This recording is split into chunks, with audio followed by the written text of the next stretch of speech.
As VOpreneurs, we've got so many hats that we have to wear already. We're the marketing department, the accounting department, the engineering department, the customer service department. But have you ever considered being your own data analytics department too? My guest today is a voice actor who also has a bachelor's in operations research, over 10 years of experience doing data analysis for the US government. His clients include Sega, Netflix, and Coca-Cola. Welcome to the show, David Cui Cui. Hi, Mark. Thank you for having me.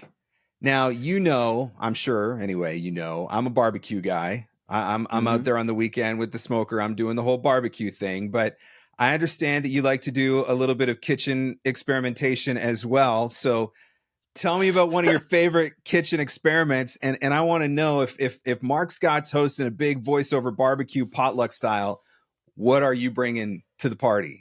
That is actually one of my favorite questions to ask people is, what are you bringing to the potluck? And I have so many different types of answers. I think what you say, if it's a barbecue, I feel like I have to bring some sort of like barbecue appropriate accoutrement, So my American comfort food is mac and cheese. I love mac and cheese. I think it's very versatile because you can change up the types of cheese you throw into it. You can add other toppings into it.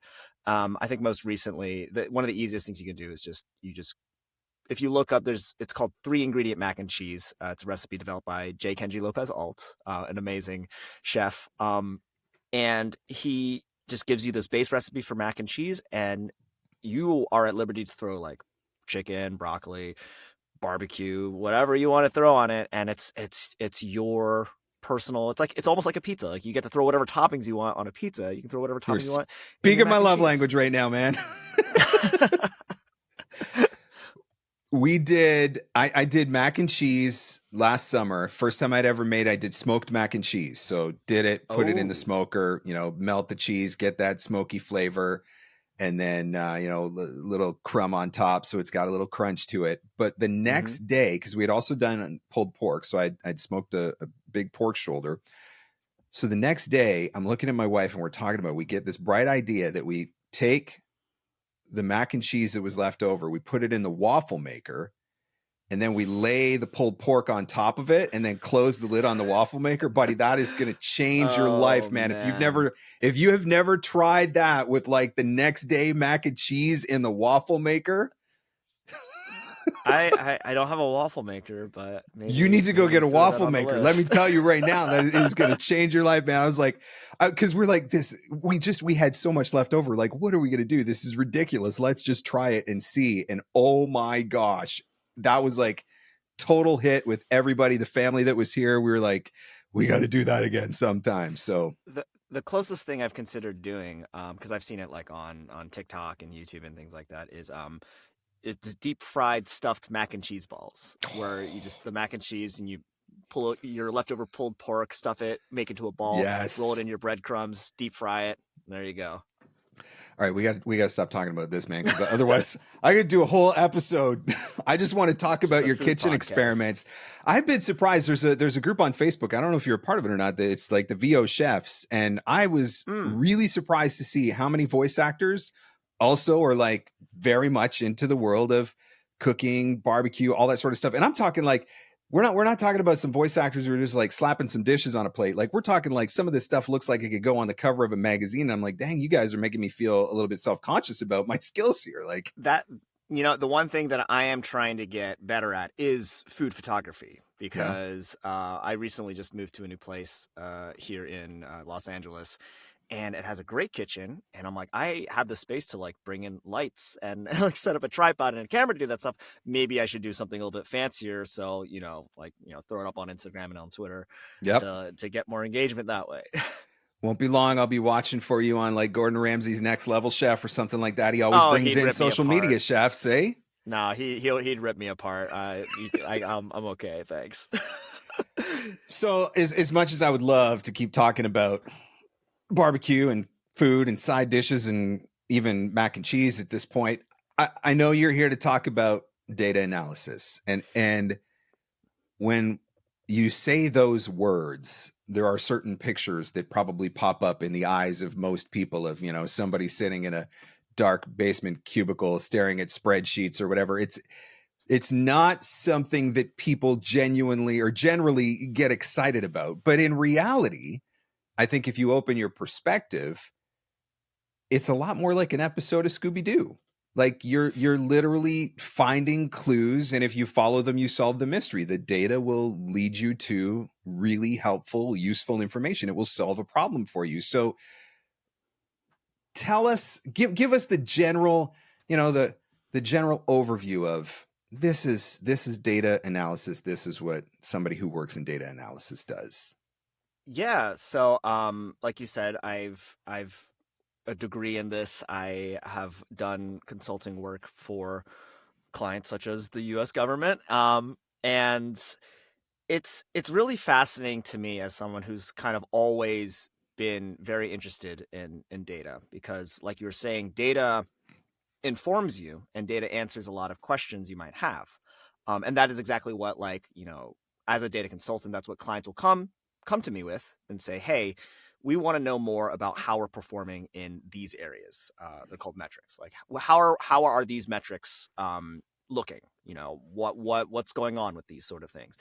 And so our job is usually to grab historical data. So they'll be like, hey, if you want to know like how you're filling orders or something like that in like a business, okay, give me your transactional data for all the orders you've placed or that you've been running for the past X years. And then we'll look at a historical look, and we'll look at that and be like, okay, based off of these factors, or based off of these like groupings, we can say this is how you're doing if you look at it this way. It's kind of like looking at a multi-sided cube, right? And each face has a different design on it. Yep. And depending on how you look, well, if you look at it this way, you're going to get this picture. You look at it this way, you get a different picture.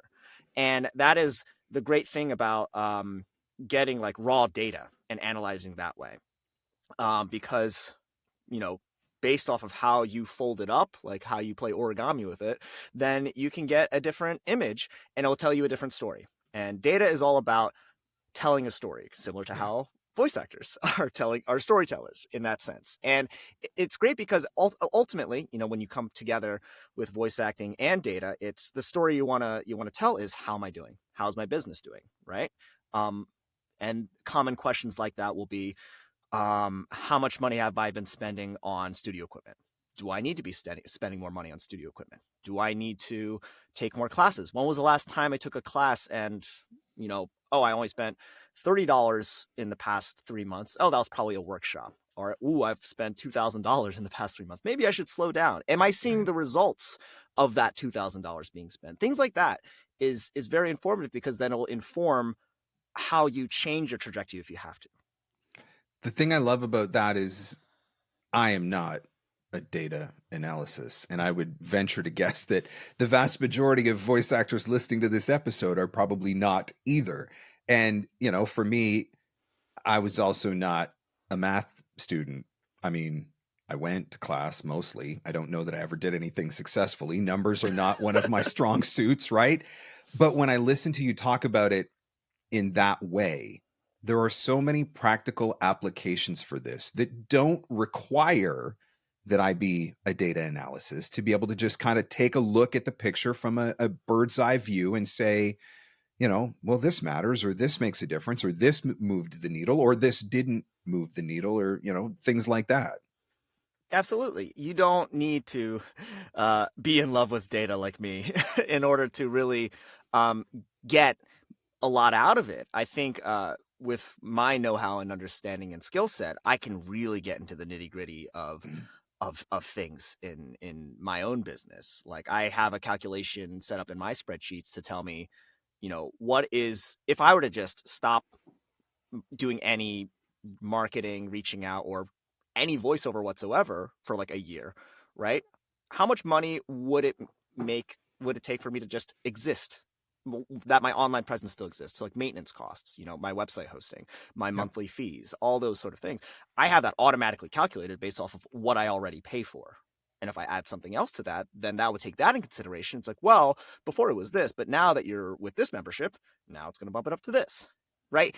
And not every actor needs to know that. I think that's just a fun little tidbit of information to say it costs me X amount of dollars to just exist as a voice actor, right? And not do anything with it. But every actor should at the very least know how much money they're spending and in what categories, because, well, hopefully you're doing your taxes correctly.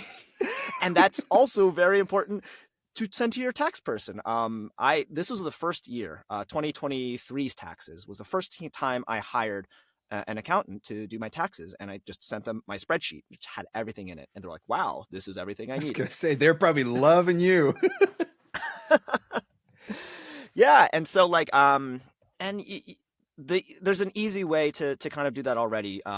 Whatever banking portal you're using, you can just go in, download your monthly statements, and you can download them as an Excel file or a spreadsheet and upload them to Google Docs in a sense. So and that's there for you. That's line data that will tell you when that transaction happened, what your bank categorizes at it, what it was, or the code name, and then you might have to decipher that a little bit. But all that information is readily available. You don't have to keep all paper receipts and then log in and type it all in yourself. And if you do, all power for you. I don't even do that, but it's there for you, and that's your starting point. If you say, where do I get started with data? Just your monthly statements, and if you should be doing that already as like tax prep, like I said before. But there's so much more you can do with it that I think would just get you a little bit more informed about your business practices back then, what you're doing now, and what you can be doing down the road. Let's talk about some specific use cases. So one that I was thinking about was online casting, because it's something that a lot of voice actors are participating in online casting in some capacity, whether they've got one casting site membership, multiple casting site memberships. Give us a couple of use cases where data could come into play for helping us to determine what we're doing right or what we're doing wrong, or what's working or isn't working with online casting, outside of just, throwing money at it every year when your membership comes up for renewal, submitting auditions and hoping for the best. What are some practical ways that we could take it a step further and potentially have change to a more positive outcome? Ooh, this is interesting. I personally don't use online casting portals. Okay. I have used it very early on, kind of dabbled with it. I have free profiles. And so a lot of my understanding will come from what other people have said. Sure. So if I'm incorrect, please, let me know. But as far as I know, like Voice123, let's say, for example, has their like system and their top X%, which a lot of people say that's my rating that determines the quality of jobs or the frequency of auditions that I get. That in a sense is kind of like, I guess it's like in your dashboard or your profile where you can look at that. Obviously you should be able to see which jobs you've submitted to and who those clients were and the details of those projects. I could imagine. And I'm not sure if there's like an easy way to export that data, if at all. But that might be a use case where every time you submit an audition for this online casting portal, you just kind of log that. And that's a whole other thing that you could do in addition to like expenses and income, is tracking your auditions, which we can get to, which is slightly related. So we can start talking about that a little bit right now. Who are you auditioning for? What's the rate? Is it union, non-union? The genre, potentially, if you really want to get into nitty gritty, when did I submit? How many submissions were already there? If you want to get into if you're in your head maybe about like, oh, do I submit early? Do I submit late? When I think am direction I is another one too that I encourage people. Like, did they ask for conversational? Did they ask for upbeat? Did they ask for specs, corporate? Did they ask notes for professional? Right. But that, if once you've submitted enough auditions, you can start to piece together a picture from that as well, right? Oh, I seem to get liked when I submit for this type of job or whatever. And you start to build a picture. Correct. Did you, in your message to casting, outside of your boilerplate, thank you, please like my audition, did you write anything else? Right. Yeah. Is that a consideration? Sure. Yeah. And there's like, what it comes down to is when you compare data, is when you lump it together, is obviously you want enough sample sizes. So like if you send out 5 auditions, that's probably not enough. You need at least like a month, maybe 2 to consider that. Because once you start seeing patterns of, oh, well, when I submitted for these specs or these types of projects, I got a little bit more engagement. I got more likes. It was more responsive. Okay. And the takeaway from that is, ooh, people like when I read for this. Should I look into coaching? Do I have a demo for this? Like, why is that, right? Yeah. Is it because I have a strong demo because I've worked on this read? Or is it something completely new that I haven't had much training on, but I'm getting a lot of engagement? Ooh, maybe that's something I should look into training further or getting Right. coaching on. Years ago, I never set out to be the explainer guy, but at one point I actually branded myself as the explainer guy. I had a website that called myself the explainer guy. And that was because at the time, using online casting and some of my own marketing efforts, I realized by sitting down and actually looking at where the money was coming from, man, I'm making a lot of money in explainer. I'm going to really double down on this genre and brand myself in that way. And so then for a few years, that's where the vast majority of my income was coming from. That's where I focused my auditions. It's where I focused my marketing, and that really worked for me. And Yeah. then, we went through a change in the explainer style. And then I started booking a lot more e-learning, and I recognized that I was booking a lot more e-learning. So then again, I, throw my auditions and my marketing efforts towards the e-learning genre, make a lot of money in the e-learning genre. And so, but that would not have happened if I was just auditioning blindly or just marketing randomly. I was able to Right. look at, the data that was coming in and say, oh, well, here's a trend, follow that. Here's another trend, follow that. So let's talk about income then, because I mean, those, Yeah. those things all come together. So, I mean, a big thing for me is knowing where my money's coming from. I think it helps me to figure out where I can focus efforts more or less for that matter.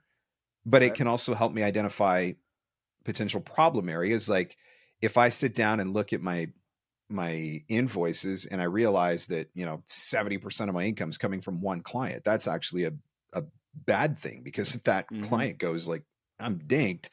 So talk about some of the ways that we can use some of the information that we get from our income and from our invoices to help us paint a picture of what we might want to do differently or what we might want to double down on. Yeah, for sure. So I just happen to have my personal spreadsheet open in front of me. And like I said before, I like to track a lot of miscellaneous and extraneous like data points that may or may not be relevant to your everyday voice actor. But at the very least, I have like the project, of course, the client, the category, so the genre, maybe a subgenre if that's applicable. So for example, it's like, oh, well, this was a commercial and it was paid out like a commercial, but I read for a character in that. Like I was playing a character. So that was more of a character read, but for a commercial. That's a level of granularity I find Sure. value in tracking. I have like obviously the amount of money that's going into my bank account, but also any fees and deductions that I'm paying out because those are expenses. Yep. My tax person 100%. also wants to see that. Yep. And then I have an invoice tracker, right? How net 30, net 60, how long is it going to be paid? Because then it also tracks, hey, this is overdue, right? How many times have you just kind of like been going through your everyday and then just you're like, wait a minute, I didn't get paid from that job 3 months ago. What? Yeah. Wait, hold on. I need to dig through my emails, right? But for Yep. me in my spreadsheet, it's like color coded. So like I'm looking at a bunch of red right now because I have a lot of overdue payments. But so At least but like that's like you're tracking it. At least you know. and it's there. It's there to remind me. And the other ones that aren't red yet, they're like, oh well, and this is at 20 days. So maybe in 10 days, 11 days, that's when I touch back with the client. Yeah. And that's important because for a lot, if you are full time and you do rely on timely payments or following up with clients, you want your money coming in on time. If you're in a very fortunate position where it's just kind of coming in when it comes in, maybe that's not as important for you to like code something in like that. But you should still keep track of it. And like you were saying, yeah, like who's paying you out? Who's the client? Another thing I like to track is how did I get this job? How did I, come into this? Is this a repeat client, like you were saying before? Did I get this through an audition? Was this a direct solicitation, right? Was this something? So things like that, because then you can see, well, is most of my income, talking about online casting, did I have to audition for all of my income? And if that's if you're saying, wow, like 60% of my income is through new work I've booked through auditions, that means you're a really good auditioner, right? Heck yeah. And if 90% of your income is through repeat clients, great. But how many repeat clients, like you were saying? If it's spread out like between 10, 15 clients, that's great. You have multiple streams of reliant income, so you don't have to really worry about that. Or maybe you can focus more efforts on your audition game because you're like, I want to win new work that way. Or is this a direct result of my marketing efforts because I reached out to them, right? And you can integrate that with things like a CRM or your audition log files, and just kind of have those linked and point them all to each other. I like to track where the auditions are coming from because it can help me to figure out where to put some of my efforts. So, Yes. did this lead or this audition opportunity, did it come from direct marketing? Did it come from agent? Did it come from X? Did it come from, somebody connected with me on Instagram? Was it a referral? Whatever. Because that can, again, it can give me clues. Oh, I seem like I'm getting an awful lot of stuff from LinkedIn. So maybe I put a little bit more effort or double down on efforts on LinkedIn. And so again, it all just comes back to clues. For me, a lot of it is about efficiency.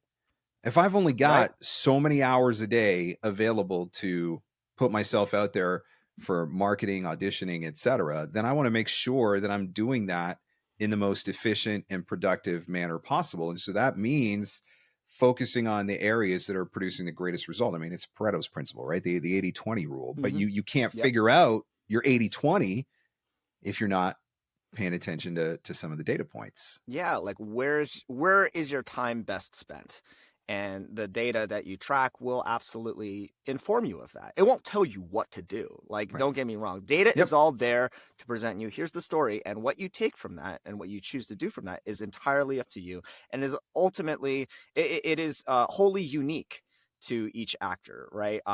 We could have the very same story, quote unquote, told by our unique data sets, and we could interpret it differently, right? Because I might look at my income and say, hey, I'm seeing all of my work and jobs coming through this source. And I might say, okay, I don't need to worry about that. Let me focus all of my attention on the other aspects of VoiceOver. Whereas someone else might say, ooh, all of my work is coming through here. Let me jump into that and really focus on it. This is what I'm going to lock in on that. Right. And that's totally valid because that's what we interpret as what might be best. And now the important part there is the follow-up, is we have from the same data point, two different approaches. And now set amount of time later, month, 2, 3, half a year, 1 year. How did that play to fruition? Were our efforts rewarded, right? Because I might have been like, ooh, it was great because all that money coming in for that one is still there, or it was like consistent. And now I've got this more coming in through my efforts in this other area. Likewise, otherwise, someone say, oh, well, the amount of money I've still gotten, like percentage-wise, is the same, but because I've doubled down on that, it like grew, it like doubled, it tripled, like, and like that could happen. Or it could be the opposite. This failed. Okay, well, let's take a few steps back. Let's change our strategy. I think that's where the most missed opportunity comes, is when you're not paying attention to some of the data, and I'm not talking like deep dive data. I'm talking surface level stuff that's often right in front of you. But when you're not paying attention to it, it can put you in a position where you go too far down the wrong road, right? Like I've invested a year of my time into this one thing, and it's not until 12 months later when I realize, wow, that produced 0 results whatsoever. Whereas if you had looked at that even once a quarter and seen, oh, after the first quarter, I'm not doing so great here. Maybe I need to course correct. Maybe I need to try a different approach or whatever. And so when you're not paying attention at all, you run the risk of really becoming inefficient in certain ways. So the next question then becomes, what are the tools that we are using to try to track some of this stuff? Is it just a spreadsheet? Are there other pieces of software that are out there? What are some of the ways that, again, just the everyday VOpreneur who's not a data analysis person, what are some of the ways that we can track some of this stuff and pay attention to it a little bit more closely? I think the absolute first step people can start themselves off on is Google Sheets. That is your free version of Excel, for that matter. And you can easily go in, create column titles, and start putting in line by line your expenses, your auditions, your income. And you can, if you don't know how to start off with that, again, download bank statements.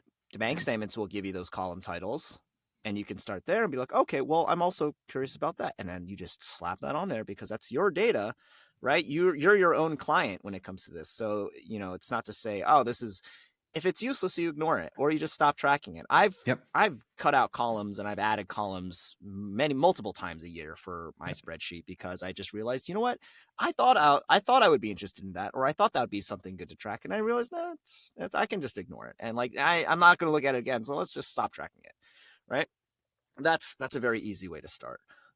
There are online paid services as well. The name escapes me, but there is a voice actor specific like a tracking system. It's not a CRM. I know there's VoiceOver View. Yep. I'm very curious about that one because I looked at it. I'm like, this is kind of exactly what I talk about, right?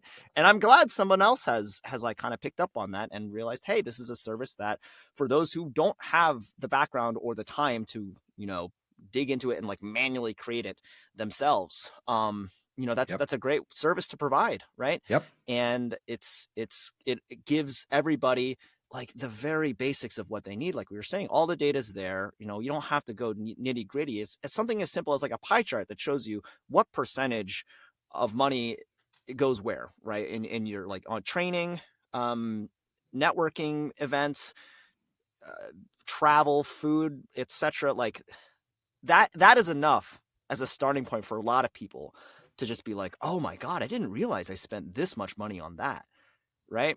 Because then you're like, okay, well, is that money better reinvested somewhere else, right? So that's a paid option, right? Because VoiceOver View, going back on topic. And then if you want to like, be like me, like I have Excel, I have the Microsoft 365 subscription, and I know how to really, really make it work for me. And if I were to show you my spreadsheet, my dashboard page, my analysis, there's like 10 charts on there and like 20 tables, and it's just, and that's just there. And that's the thing. It might look intimidating to someone who's not familiar with it, but really I'm just glancing at that and I'm like, okay, cool. I'm looking at 3 cells total, maybe 6 charts. And I just have a button that just hit it and it goes updates. After I enter all my data, everything refreshes. And I'm like, cool, that's where I'm at. And honestly, it's all automated for me right now. So I'm in there like 5 minutes a day, just checking in on stuff. But it took me time to build that up when I realized, wait a minute, this is what I'm interested in. This is what I'm interested in. This is actually really helpful. Talking with other people who are in similar backgrounds of me with data analysis and be like, oh, that's a great idea. Hey, can you show me how you did this? Because I want to add that for mine. And then we, kind of like spreadsheet swap and just kind of teach each other that way. What has it done for you? The idea of having a dashboard that you kind of look at every single day. I love that. So what has it done for you in your business as far as like what do you give it credit for? Do you give it credit for, yes, this has helped me to earn more money, or yes, this has helped me to find better clients, or this has helped me to gain back time or be more efficient? Like what are some of those benefits that it's bringing to you by being able to track some of this stuff? I'll give a very perhaps unorthodox answer because it's not anything to do with like data or marketing strategy or even actionable items. I think what tracking my data did first and foremost for me is it gives me peace of mind. It makes me understand that it's not, I don't have to worry about, it feels slow. Oh, it feels like this is, I know how the health of my business is going in this current snapshot of time. There are times when everyone experiences a dry spell and you're thinking, oh no, like I thought I was very busy in the beginning of the year and it felt great. And now the past couple of weeks, it seems to have trickled. I'm never going to work again. Right. And We've all been there. You start doom spiraling. Yep. And then if you look at your data and be like, wait a minute, those 2 busy months in the beginning of the year, that actually netted me this much. And I'm actually doing really well financially, right? That's one metric to look at. And you're like, wait a minute, I'm fine. Like, in fact, that busy season makes up for this lull. Okay. Yes. What a great way to give yourself peace of mind. Right. That's so insightful. Right. And the flip exists too, right? Where if you feel like, oh, I've been doing so much, but then you look at it, oh shoot, I'm not actually coming up with anything. All the seeds I've been sowing, they're not bearing fruit. I got to change something, right? Yep. And it works before both you ways. get too far down the road, right? Because you're actually paying attention, so you course correct before it's too late. I feel like the other thing, as I'm listening to you talk about it, I just wrote down accountability. By tracking some of this stuff and being very intentional about putting information into a spreadsheet. If let's specifically, I'm the marketing guy, so let's talk specifically about marketing. If I'm tracking the number of connections that I'm making or the number of follow-ups that I'm sending, the types of people that I'm reaching out to, the genres that I'm focusing my efforts towards, if I'm tracking some of that stuff and getting a clearer picture of how it's doing, but I'm also building in accountability because I want to make sure that I'm filling in the boxes or I'm ticking off the boxes or, reaching out to enough people to get enough data to make enough of a difference to even paint a clearer picture in the first place. So to me, there's an element of accountability that comes with this as well. Yeah, absolutely. And it is, to track your own data is also, you need to have a level of self-discipline. Yeah. Because I'm used to, with some of my clients, is just we track data on a monthly basis. So once a month, I usually get like hey, here's this giant spreadsheet, do your stuff with it. And then so I just have like a couple days out of the month where I'm just like banging out all the analysis, all the calculations, and throwing together a presentation. Honestly, if you can update your stuff as it comes in, so like as you make purchases, as you do an audition, as a job comes in, and you just track that in your spreadsheet, you're going to save yourself. You just spread out those 2 days of work over the course of, an entire month. It's going to save you a lot of time. I still kind of push all my audition tracking sometimes to the end of the month, and I'm just like, wait a minute. What genre was this? It's codenamed. What was that? And I have to dig through my emails, and I'm just sitting there for hours being like, I'm already in my computer when I'm doing my auditions. Why didn't I just do it after all my auditions? Yep. Right. So discipline will certainly make this a lot more enjoyable, honestly, because then, if I can see those major updates as they come in, as opposed to like, as fun as it might seem to be, like, okay, I press a button, all of a sudden, boom, there's May data, there's June data. Right. But like seeing that slowly creep up, slowly kind of like populate itself is informative as well, because if you make a giant purchase and you immediately see, ooh, that was a big purchase, let's slow down the spending a little bit, let's be a little bit mindful, as opposed to not knowing that, making more purchases, hitting that end of the month when you do update and being like, oh, that's big, and now you're scrambling because maybe I spent too much money. One of the happiest discoveries of my recent life, which this may be a testament to how exciting my life is, or at least from the business standpoint, was realizing that I could get ChatGPT to build formulas for spreadsheets for me. Because I'm a guy who wants to try to use spreadsheets and wants to try to track some things, but I'm not a guy that knows how to build spreadsheets. Right. And my mom did college classes years ago on Excel, and I'll try to get her to help me with some of the stuff, and mostly she just wants to reach through the phone and slap me because I'm just not, I just don't get it.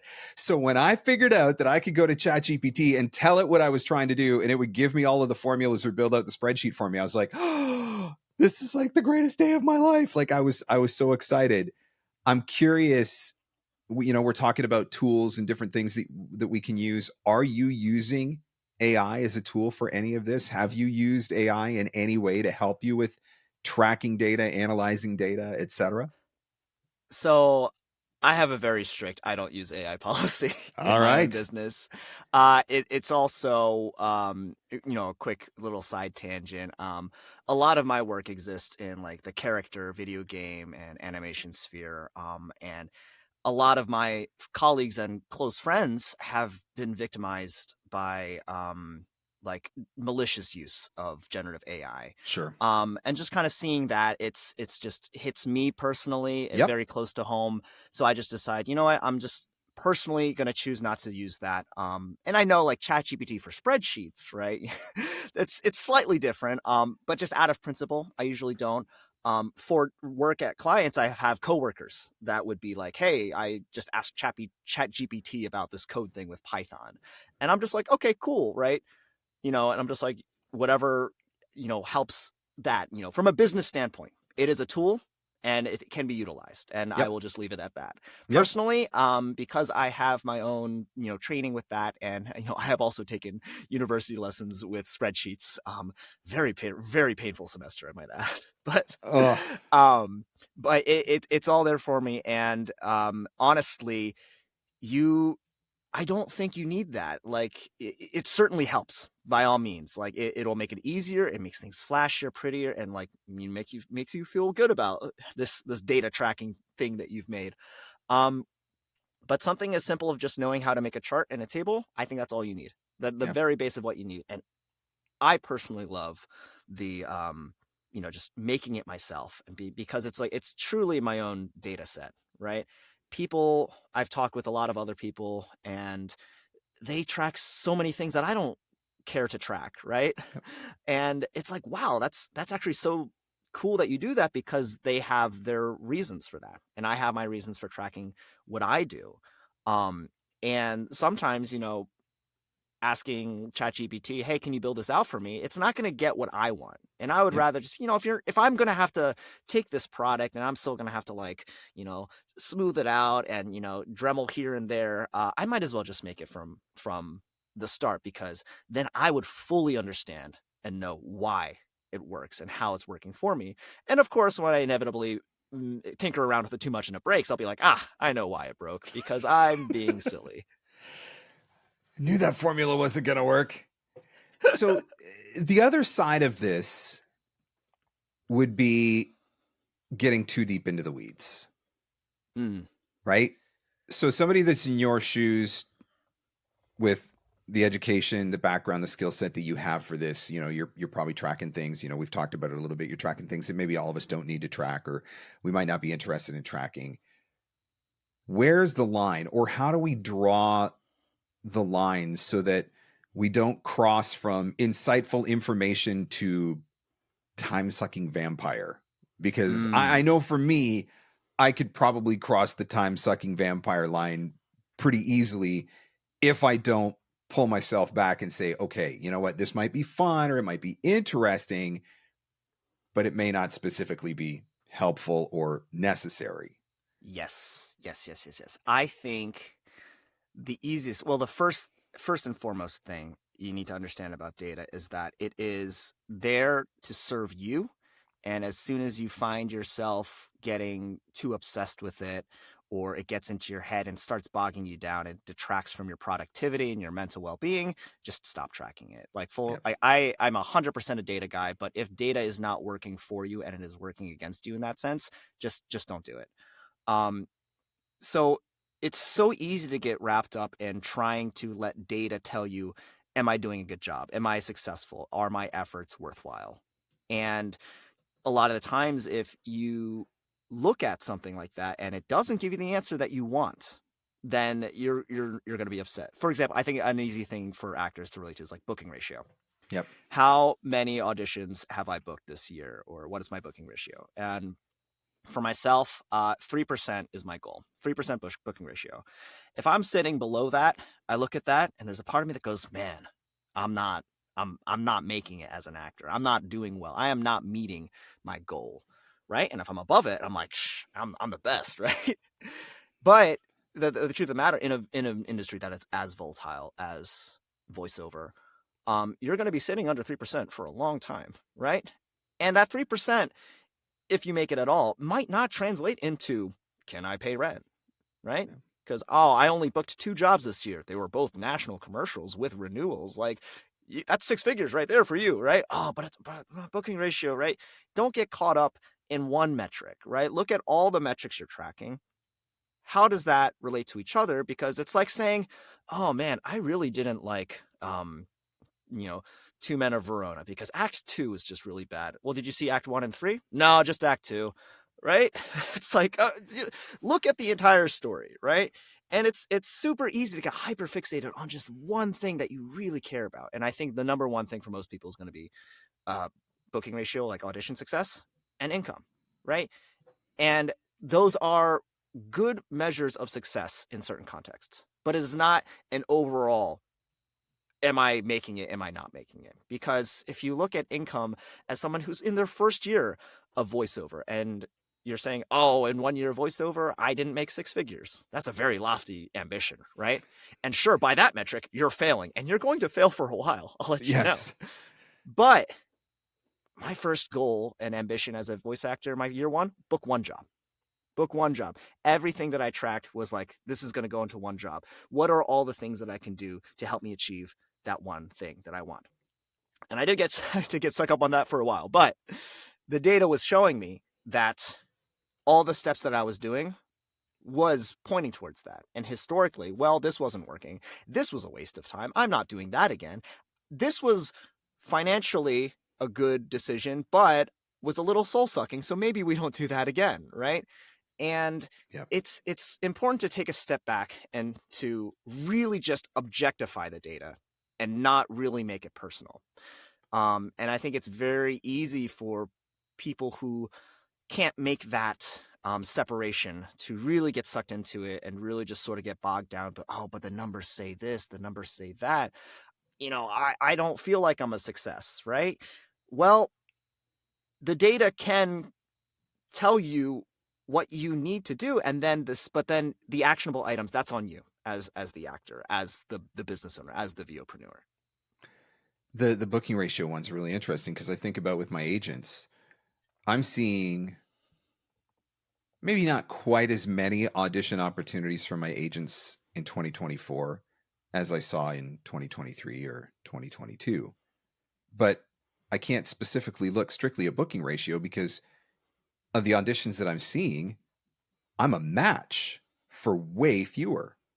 So if I was strictly going off of booking ratio, I would be in full-blown panic mode. But then you've got to add another variable into the mix of, okay, well, but of all of the audition opportunities that are coming your way, how many of them were you a fit for or you were not a fit for? And so you can't, it's important to not get too hardcore focused on one particular number because there's other numbers that influence that and right. How it ultimately gets analyzed. If you're a commercial voice actor and you're getting an influx of character auditions for animation and video games and other projects, and you're just not as strong in that. Not to say you're bad, you're submitting bad reads. It's just you're not as strong. Maybe it takes you time to get known in that sphere. And if you look at your ratio there, you're going to be like, man, my ratio tanked because I used to be booking commercials left and right, and you still are, but now you just have a bigger, divisor, right? Now you're adding all those other auditions that you're not as, keen on, right? And that's going to lower your booking ratio naturally. Like I could have 100% booking ratio if I only did one audition and I booked it. I just stopped, right? Going out on top. Then I can tout that. Yeah.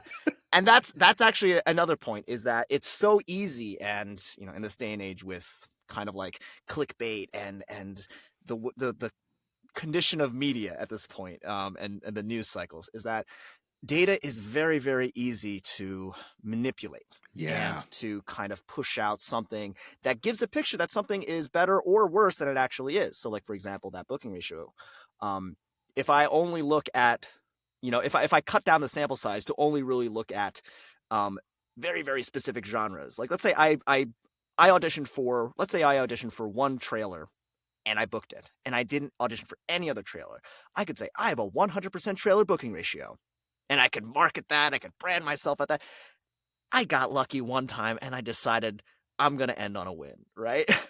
Yeah. But Yep. when you see, and if you just put that in as my tagline, hey, David Cui Cui, 100% trailer booking ratio. Come take trailer auditions with me, right? Yeah. That's what I've been doing wrong with my marketing. I've not been manipulating the data in the right way to tell a good enough story. Disclaimer, don't grift, guys. Don't do it. But it goes the opposite way, of course, where, for example, like let's look at the booking ratio again, because Sure. it's so easy to talk about. That commercial actor who works a lot of commercials started getting more commercial acting. Video game acting and character acting. If you look at their commercial booking ratio, it's probably still fine. But because their divisor is greater because of the auditions coming in from auditioning, it's going to look smaller, right? Yeah. But if you only consider like if you want to, I don't even do this. If you want to track your booking ratio or how many auditions you're getting and submitting for by genre, that's another thing to look at. Gives you a more accurate picture. Exactly. Because then you can be like, oh, my booking ratio is only 1% when you look at everything. But if you're hyper focused on the, for your example, explainer videos and e-learning and how much turnaround you're getting, how much ROI you're getting there, it's going to look a lot higher. Like I'm sure your levels of stuff in that field is going to be much greater, much more successful looking than in the industries or the genres that you've been working towards, right? You bring up a really good point, though, which is everything that we've just talked about for the last 45 minutes or however long it's been is worthless if you're not being honest about how you're using the data, right? If you take the numbers and try to manipulate them to tell a better story in a certain way or something that makes you feel better or something that you can, 100% booking ratio in trailer or whatever, something that gives you like a really cute tagline or something, but you're not really being honest about how you're using the data, it's not going to be nearly as useful to you. So take it for what it is, learn the lessons from it that you can learn, the positive and the negative, because there's something to learn on either side of that. And there's ways that you can take that, make changes, improvements, whatever to do better. But yeah, how you treat the data ultimately is going to determine how helpful it is for you. Yes. And the important thing here is that, I think I said it before, but like the data doesn't tell you what to do.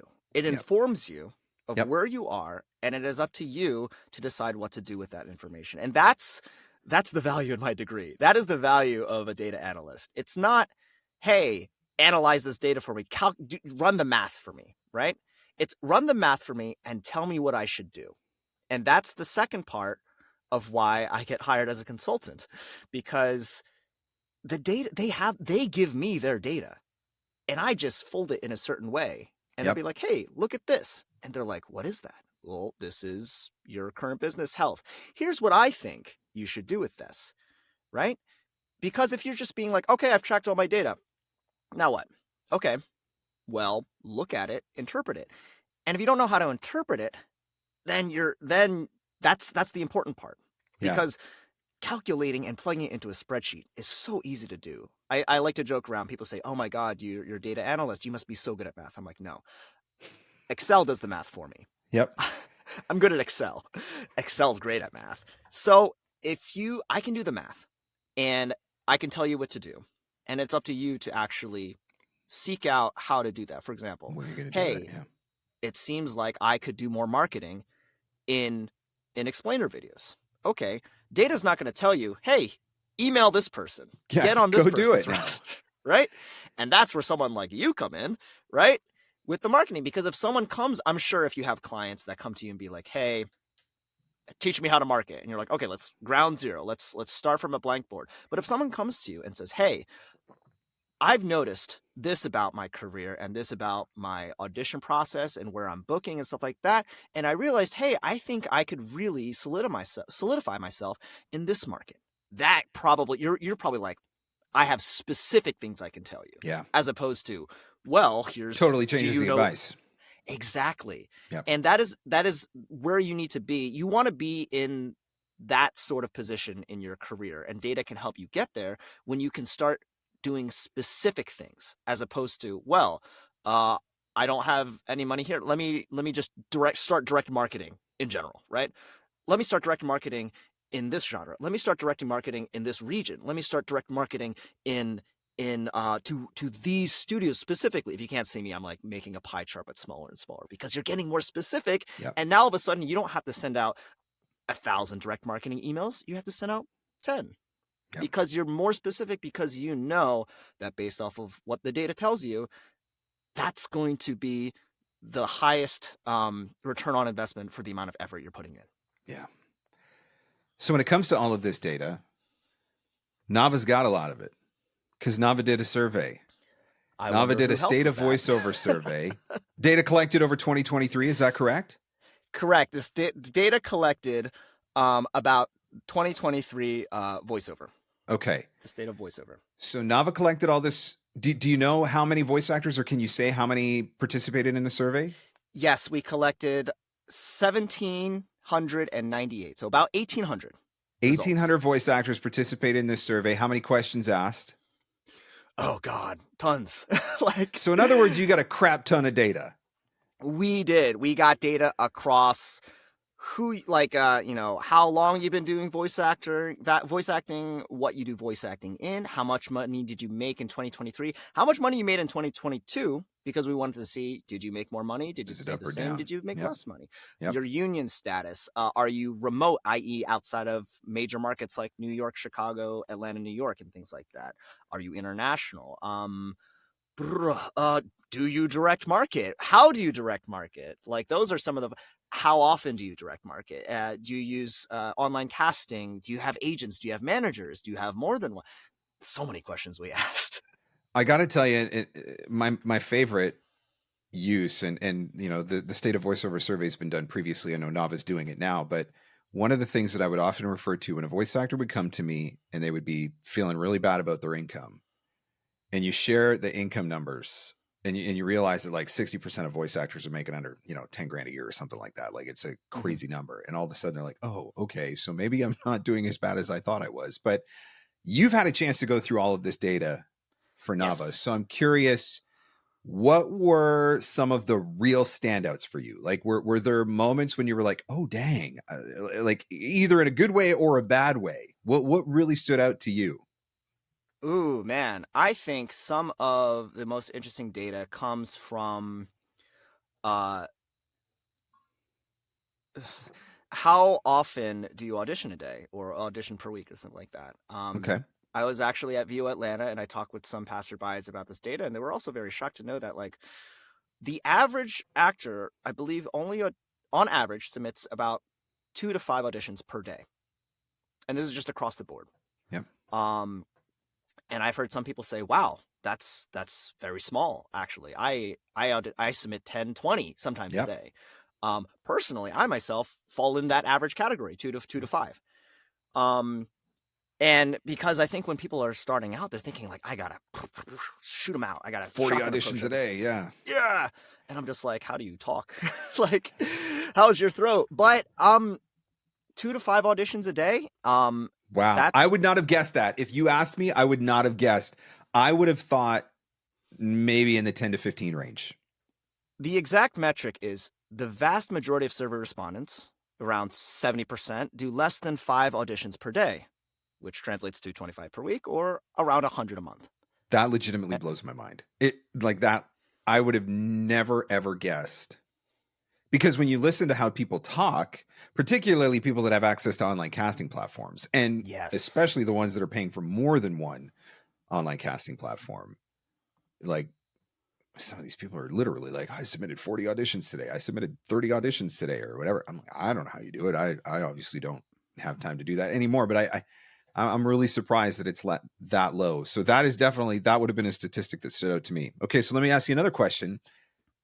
What is a statistic that you came out of this that you thought, I am taking this information back to my business? I need to take this thing that I've learned and apply this in some way to my business. Was there one of the questions that really popped for you in that way? Ooh, I think honestly, it probably has to do with the direct marketing aspect of that, because it was very interesting. I'll throw this one out there. The top 5 direct marketing methods of 2023 as communicated by the survey. Let's go back, reverse order. Can I guess? 5. Can I try to guess? Sure. Give me your guess of top 5. Okay. So I'm going to say number 1 is email. Okay. I'm going to say number 2 is LinkedIn. Wait, let me revise the question. What are your favorite ways to find direct marketing leads? To find direct marketing leads. To find direct marketing leads. Okay. Yes. So number 1, I'm going to say Google. Okay. Number 2, I'm going to say LinkedIn. Mm-hmm. Find leads. I'm going to say for the last 3, I'm going to say there's got to be probably something networking, something referral, and maybe Instagram. Okay. And I have not seen the survey yet, so I'm curious whether or not. Yeah. All right. So you had a couple hits in there. Number 5 is Instagram. Okay. And then the one number 4 right above it, direct contacts from personal website. Okay. So they're coming to you as like, yes. Maybe that's SEO or you've driven Perhaps. traffic through your website or something. Okay. Yes. Okay. That makes sense. Yep. And then if you could see the graph on this, these two are kind of neck and neck in terms of how many people said this was their method. Okay. And now like 40% more at number 3 is Google. Number 3. Okay. Wow. I thought that would have been number 1. Right. Number 2 is this ambiguous other methods, which I am yet to look into, but I put up a billboard. I got a personalized license plate with my website on it. Yeah, those bumper stickers I ordered. Yeah. But number 1 by a far margin is LinkedIn. Number 1 is LinkedIn. Wow. Number 1 okay. is LinkedIn in 2023, which I actually had conversations with other friends who are heavy into direct marketing, and they were also surprised that people were really, really using LinkedIn. I mean, I'm not surprised that people use it, but over all the other methods, that it would have been the majority. Yeah. Yeah. Yeah. I wouldn't have put it at number 1. I thought maybe 2 or 3, but I mean, hey, it's one of my favorite methods too. But personally, I just Google everything. Yeah. It's usually easier. So This survey's online if people do want to take a look at some of the results, right? So where and how do we do that? Well, actually, right now, I believe the survey's offline because I have volunteered my time to deep dive into it and to give you like those little I'm generating a presentation of this, and so it's going to take it. I am on a volunteer basis, so I do just kind of work on it when I have the time to. Hopefully sometime this summer, but I'll have this released. I will talk with Nava about doing like a community webinar sort of thing where I can just actually talk through it, but then I will release the presentation as sort of like a PDF for people to look at as well. And then we are also developing a kind of like a separate website to compile that data as well. We are working with voice actor websites. They're helping us build that out as well to kind of have an online portal. And I believe we would still have data from previous surveys. Is this something that you're thinking that Nava is thinking maybe they're going to do annually then and just try to paint a clearer picture? Or Oh, I would hope so. Okay, cool. I volunteered my efforts to do it this year, and I think we're getting a lot of it out of it. How that goes will determine whether or not you're going to have anything to do with it next year. How far whether or you not get they buried decide, underneath of it. Yeah. Whether or not they decide to renew my contract. No. Yeah. But I certainly, because the value in data for me is the history of it, right? Yeah. Even just looking at the data from 2023, if you just only look at that, and then, and if you just skip next year, skip the year after that, well, and then let's do it again in 2027, right?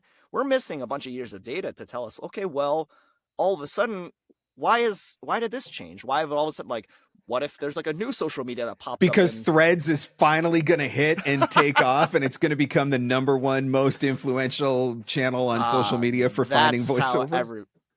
That's exactly in 2027. You heard it here first. Yeah. That's the year it's going to hit. Yes. David, this has been awesome because I was never a guy that thought this way. But the more that I have come to learn and study the entrepreneurial side of all of this and the VOpreneur, hello. But when you recognize that you are running a business you start to get a greater appreciation for how all of this information that you can collect can really start to inform your decisions, inform your investments, inform where you're putting your time, etc. And so I'm grateful to you for taking the time to share some of this and demystify some of this for us. So let me ask you one more question.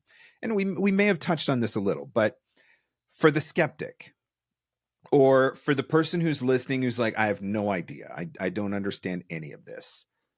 What is one simple thing that they could start doing tomorrow, baby steps in, that would help them to start to get a clearer picture of how data can help you in your business? One simple thing. Oh, I'll give you that one simple thing in the two aspects in which I track my data. I love it. All right, do it. The first one is expenses and income. Start tracking where you're spending your money. I mentioned before, it's great for your tax person. Yep. And it's great for you to understand where your money's going, how much of it's going where, and where you and then it lets you decide, where do I think I should spend my money in the future? Yep. Number one thing. And if go to your bank portal, download your statements. If you don't know where to start with that. Yep. And then where do I start in the audition process? Start tracking your auditions and keep track of what the project is, what it's paying you, the rate.